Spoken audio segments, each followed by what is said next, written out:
The CEO of lies. I surprised my CEO wife at her office in Lagos. I found a vacancy sign. For my own life, I 34M have been working 3 jobs in London for 2 years to fund my wife Tai-Tai's 32F consultancy firm in Victoria Island. She's the big CEO, right? Wrong. Last week, I flew to Lagos unannounced to surprise her for her birthday. When I got to the address, the receptionist told me no such company existed. By the end of the day, I realized I wasn't a husband, I was a walking ATM for my wife and my own younger brother. Let's rewind. When I japa ed to the UK, the goal was simple. I make the pounds, she builds the business, then she joins me. Every month, I sent 80% of my salary, nearly 4 million naira for office rent, staff salaries, and business permits. Tai-Tai would send me photos of her in power suits, sitting in a glass office, looking like a real boss. I felt like the luckiest man alive. My brother, Chidi, was supposedly helping her manage the logistics.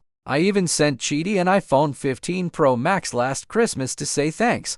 I landed at Murtala Muhammad Airport at a.m. I didn't call. I wanted to see the look on her face. I took a bolt straight to the VI address. It was a high-rise building. I walked in, flowers in hand, and asked for CEO Tai-Tai. The receptionist looked at me with pure pity. She said, "Oga, this floor has been vacant for 6 months. Before that, it was a law firm. There is no Tai-Tai here." My heart dropped. I checked Tai-Tai's Instagram. She had posted a story 10 minutes ago. Hard work pays off. Another day at the office. #CEO #Lagos Big Girl.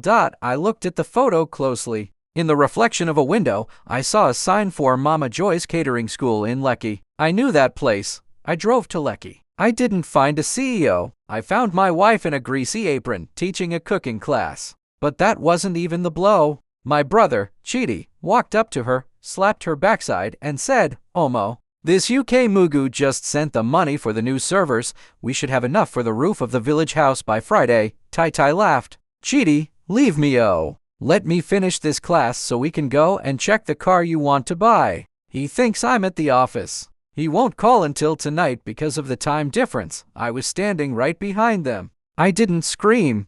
I didn't make a scene. I just took out my phone and recorded the whole thing. Then, I walked out. Here is where it gets satisfying. I went to a cyber cafe. I logged into our joint savings account, 15 million naira. I moved it all to my mother's account in Enugu. Then, I called the contractor building our house in the village. I told him I was a police officer from the FKC and that the funds used for the house were under investigation. He panicked and confessed everything. The house was being built in Tai-Tai and Chidi's names. I told him if he didn't transfer the land documents to my name immediately, he'd spend the night in a cell. He complied within the hour. Finally, I created a WhatsApp group titled Family Meeting. I added my parents, her parents, and our cousins. I dropped the video of them at the catering school and the audio of them calling me a Mugu. I'm now sitting at a bar in Lagos, eating a plate of nkwobi paid for with the server money. Tai-Tai has called me 50 times. Chidi is blowing up my phone, begging for brotherly forgiveness. I blocked them both. The house is mine. The money is safe. And the CEO is officially out of a job. My wife and brother found me at the bar. They brought elders to beg. I brought the police.so, the family meeting WhatsApp group I created. It blew up faster than a gas cooker in a Lagos kitchen. Within 30 minutes, there were 400 unread messages. My mother-in-law was typing in all caps, saying "God forbid," while my own father was just sending every 5 seconds. But Tai-Tai and Chidi, they weren't typing. They were hunting for me. My mother-in-law, who I used to call Mummy, started voice noting me. "Tunji, my son, don't be wicked. Even if Tai-Tai made a mistake, is it enough to disgrace her in front of the whole world? Return the money first, then we can talk as a family." Then came my brother, Chidi. He had the nerve to say, "Bro, I was just protecting the money from being taxed in the UK. We were going to surprise you with the house on your 35th birthday. You've ruined the surprise." Yeah, right. A 15 million naira surprise that didn't have my name on the deed.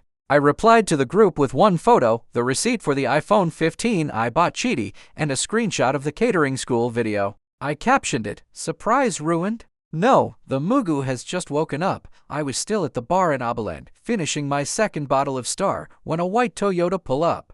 Out comes Tai, her eyes red from crying, and her father, my father-in-law, looking very serious. Tai ran to me, kneeling in the dirt. Tunji, please. It was the devil's work. Chidi convinced me that you'd stay in London forever and forget us. I just wanted to build something for us here. Her father cleared his throat. Tunji, a man does not handle his household like this. Take down the video. Return the 15 million. Let us go home and settle this over palm wine. I looked at him and smiled. Papa, you're right. A man doesn't handle things like this. A man handles his business. And my business with your daughter is finished. That's when Chidi arrived, looking ready to fight. He started shouting that I can't take his house because he's the one who supervised the labor.